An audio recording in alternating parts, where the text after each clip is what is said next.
Përshëndetje të nderuar. Zoti Allahu të don.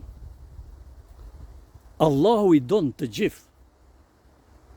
Por Allahu në këtë tokë, në këtë botë, ju ka mundësu të jetojnë dhe ju ka dhënë të mira edhe atyre që atë nuk e besojnë, që e mohojnë, dhe atyre që Zotin e besojnë dhe i përulen dhe i nënshtrohen. Por, ata të cilët i ka veçuar në dashuri, janë ata që në botën tjetër, te Allahu do të shpërblehen me parajs, me kopshte të xhenetit. E atje do të dallohen punët. Për arsye se në këtë botë, e gjithë kjo krijimtari i takon Zotit. Zoti e ka kriju dhe Zoti i don gjithë. Pse i don gjithë? I don gjithë sepse ju ka lënë kohë, ju ka dhënë mundësi që të rikthehen, të kthehen te Zoti. Për atë shkak edhe në këtë botë ata i sheh se janë mirë, jetojnë mirë, janë të shëndetshëm, kanë pasuri, por kjo nuk do të thotë se pas vdekjes ata do të jenë me këto të mira që i kishin këtu. Nëse kanë qenë besimtarë, po, nëse nuk kanë qenë besimtarë, pra nëse nuk janë nënshtruar dhe përullur Zotit krijuesit të gjithësisë, dhe nëse nuk e kanë njohur atë, Allahun një, të vetëm, pa ortak, pa rival, pa partner, pa shok, ata, Allahu thot në Koran, është në dorën time, unë kënd e fali. Edhe nëse nuk ka bë adhurime tjera, plotësuese, sikur që është. Lutjet e përditshme, namazi që i themi, apo salatet, pastaj agjërimi i Ramazanit, dhënia e zeqatit, shkuarja në haç një herë në jetë, e kështu me radhë. Andaj, nëse ti sprovohesh, ka thënë i dërguari Allahut, paqja dhe bekimi i Zotit qoftë mbi te, Muhamedi alayhi salatu wassalam. Kur besimtari sprovohet, edhe po ta kafshoj një mushkonjë e vogël, dhe ajo e pickon aq shumë sa që ati edhe i dhem. Ka thënë i shlyhet një mëkat. E tani, llogaritën nëse ke bërë vepra edhe mamadhore. Por që ke mbet musliman, ke mbet besimtar, ke mbet njeri i drejt, ke mbet njeri i sinqert, ke mbet njeri i cili e përkrah dhe e mbështet vërtetën. Atëherë dije vlla i ndershëm, dije motër e ndershme se shpërblimi te Allahu nuk do të mungojë. Dhe ti në qoftë se dush ta dish se a je afër Allahut apo je larg. Dije se nëse je nis ta bësh një punë e cila nuk është konform urdhrave të Zotit, pra nuk përshtatet me atë që Zoti e pëlqen, por ti je nis që ta bësh. Çfarë do qoftë ajo punë e keqe? Çfarë do qoftë ai gjina? Dhe në momentin që afrohesh gati për ta bërë, Allahu të paraqet një pengesë, një barierë e cila të largon, nuk të le ta bësh. Në atë moment dije se Allahu në ke me vete. Në atë moment bindu se Allahu të don shumë. Pse? Po të ndali, të ishe duke e vepruar gati, të ndali të tërhoqi, të hoqi, nuk të la ta veprosh. Dhe kjo është ai momenti tek i cili ti duhet të bindesh se Allahu i madhnueshëm të don shumë. Nuk të lëshon, nuk të le të veprosh keq. E atë të cilin Allahu e ka lënë, e ka lëshu prej dore, ja ka lëshu dizginat, ai do t'i veproj të gjitha. Dhe për atë shkak është larg mëshirës së Allahut.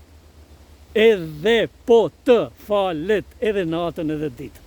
Edhe po të agjeroj edhe nafile, jo vetëm obligimin që ka një muaj. Edhe po të shkoj ditë e natë umre për çdo vit ka 3-4 herë. Nuk do i bëj dobi, sepse nuk ja ka fal zemrën, nuk ja ka fal bindjen Allahut. E adhuron, por sipërfaqësisht. E adhuron, por e adhuron me hipokrizi. sa herë që nuk i konvenon diçka, ja kthen shpinën të vërtetës, sinqeritetit, tradhton, shpifën, përgojon, vret, lëndon. Dhe gjitha këto janë elemente të cilat Allahu i ka ndaluar. Në qoftë se Allahu i ka ndaluar dhe ti e din si besimtar se nuk duhet t'i veprosh, por i vepron, atëherë si mund të shpresosh se namazi të bën dobi, se sadaka jote ka me të bë dobi, se agjërimi jot ka me të bë dobi, për derisa ti hyn në xhami dhe dëgjon me veshin kët, çka tha, ku i tha, pse i tha, a e do, a se do, a e mur, a e la, a e fejoj, a e martoj, ose bëhesh pazar me ata që duan të shkatrojnë një njeri të mirë, një njeri të sinqert, një njeri të drejt, një familje të mirë, një familje të sinqert, një familje e cila sakrifikon për të mirën kolektive, një njeri i cili sakrifikon për të mirën e kolektivitetit, gjithë mbashëm popullor, dhe ti bëhesh edhe ti pazari, ati pazari, për të shkatru këtë njeri të mirë. Allahu thot, ata që janë kundër të mirëve, kundër të sinqertëve, janë zullumqar, Allahu i qunë dhalimun në Kur'an. Allahu thot, wallahu yuhibbu dhalimun. Allahu nuk i don zullumqarët. Kjo është zullum dhe largohu për e gjitha këtyne. A momentin që ti ke fillu të mos i bësh këto punë, atë ditë mba mend, që atë ditë ka fillu dashuria jote tek Allahu të jetë në nivelin jashtëzakonisht mirë. Deri gje, ke flejnë mëngjes, nuk je që të valish sabahin në kohë, e ke ndëgju e këthin krahun tjetër. Prej tani, ke fillu të falish namazin fejër, namazin e sabahut në kohë. Deri gje, sporadisht, ke lexu Kur'an, por prej sot, ti lexon Kur'an vazhdimisht. Deri gje, je fal, si je fal, ke shku një gjuma, po kur si je fal, pesko. Po në gjuma të shohen paken ato qerët, edhe thujnë edhe ki qenë nga musliman. Por tani, qka ke ba? Ke fillu ti respektosh salatet, lutjet, për dit, në kohën e vetë, minutën e vetë, dhe i falen në regullisht, lexon Kur'an regullisht. Ngrihesh në mëngjes, që është jashtëzakonisht një gjë e lavdruar tek Allahu, ata të cilët pritojnë të qohen të falin namazin e sabahut në kohë. Dhe dije këto momente nëse ndodhin, ty Allahu të donë shumë.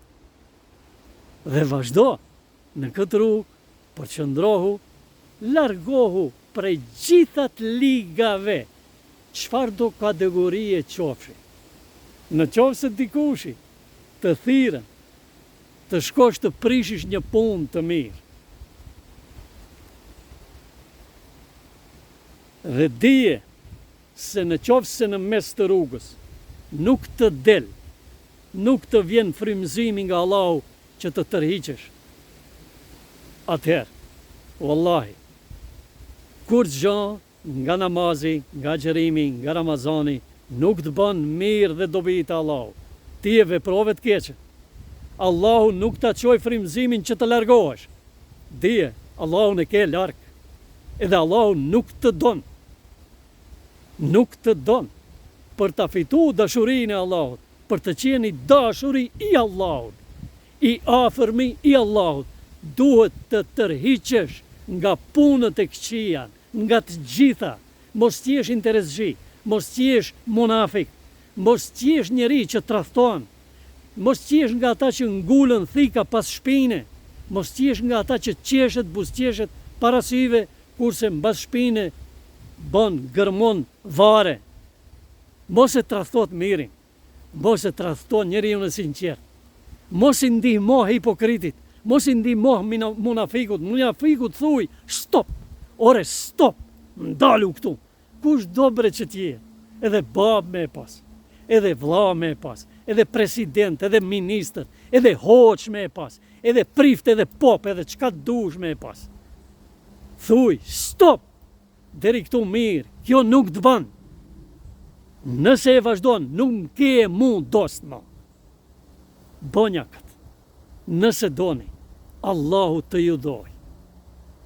Dhe Allahu i don të sinqertët.